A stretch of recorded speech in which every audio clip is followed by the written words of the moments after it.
है ना। होता क्या है कि जिस सांप ने काटा है वो सांप जहरीला नहीं था और वो चला गया झड़वाने। अगर वो झड़वाता नहीं फिर भी वो बचना ही था, क्योंकि सांप जहरीला था नहीं।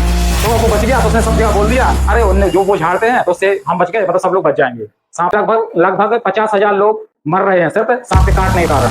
डेली अगर इस प्रकार से देखा जाए तो रोज कम से कम 150 लोग की मृत्यु हो रही है सिर्फ सांप के काटने के कारण। गुड आफ्टरनून एवरीवन, मैं डॉक्टर दीनदयाल साहू आज आप लोगों को स्नेक बाइट अवेयरनेस के बारे में बताऊंगा। बारिश का मौसम है, इस टाइम पर बहुत ज्यादा सांप काटते हैं, है ना। बारिश के मौसम में सांप अधिकतर क्यों निकलते हैं अपने बिल से? उनके बिल में पानी भर जाता है, इसलिए वो अपने बिल से बाहर निकलते हैं, है ना। जैसे कि हम यदि हमारे घर में आग लग जाए, जैसे हम लोग बाहर निकलते हैं ना, उसी प्रकार से सांप भी बाहर निकलते हैं। तो यदि आपको रास्ते में सांप मिल जाता है, वो काटेगा कि नहीं काटेगा? क्यों नहीं काटेगा? जब तक हम उनको परेशान नहीं करते हैं तब तक वो हमें काटते नहीं है ना। तो हमें एक बात याद रखनी चाहिए कि सांप इंसानों के दुश्मन नहीं है ना। ऐसे बहुत सारे केस हुए हैं कि सांप को मारने गए थे और सांप ने डस लिया तो उसकी मृत्यु हो जाती है। क्या रहता है गांव में कि अपन जाते हैं ना, तो रास्ते में बहुत बड़ी घास मिलती है, चारा मिलता है बहुत बड़ी बड़ी, है ना। तो उसमें क्या रहता है कि सांप चुपके से वहां बैठे रहते हैं। सांप कभी भी मैदान में नहीं बैठते हैं, वो चुपके बैठते हैं। यदि आप कहीं जा रहे हैं और ऐसी घास बड़ी बड़ी उसमें से जा रहे हैं तो आपको एक डंडा लेके जाना है या फिर ताले बजाते हुए जाना है। डंडे का क्या करेंगे अपन?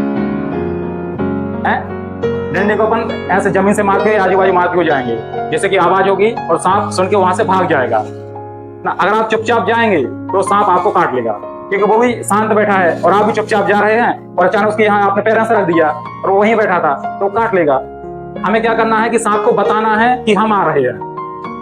जहां पर कुआं है, तालाब है ना, नदी है, तो ऐसी जगह सांप का घर होता है, तो वहां पर बहुत ज्यादा मिलते हैं वो। तो अगर आप ऐसी जगह से जा रहे हैं तो आपको वही या तो लाठी ले जाओ या फिर ताली बजाते या आवाज करते हुए जाना है, जिससे कि सांप यदि बैठा हो तो वो भाग जाए वहां से, फिर वो अपने बिल में चला जाए, है ना। जैसे आप रास्ते में जा रहे हैं और आप थक जाते हैं तो कहीं ना कहीं अपन पेड़ के नीचे बैठते हैं ना, तो वहां पर भी क्या रहता है कि पत्थर ऊपर ऐसे चारों तरफ रखे रहते हैं, पत्थर पेड़ के चारों तरफ। तो अपन क्या करते हैं, पत्थर पे जाके बैठ जाते हैं। तो हमें उस टाइम पर क्या करना है कि डायरेक्ट वहां बैठना नहीं है, पहले चारों तरफ देखना है कहीं सांप तो नहीं बैठा यहाँ, है ना। अच्छी तरह से देख लें, उसके बाद ही वहां बैठना है।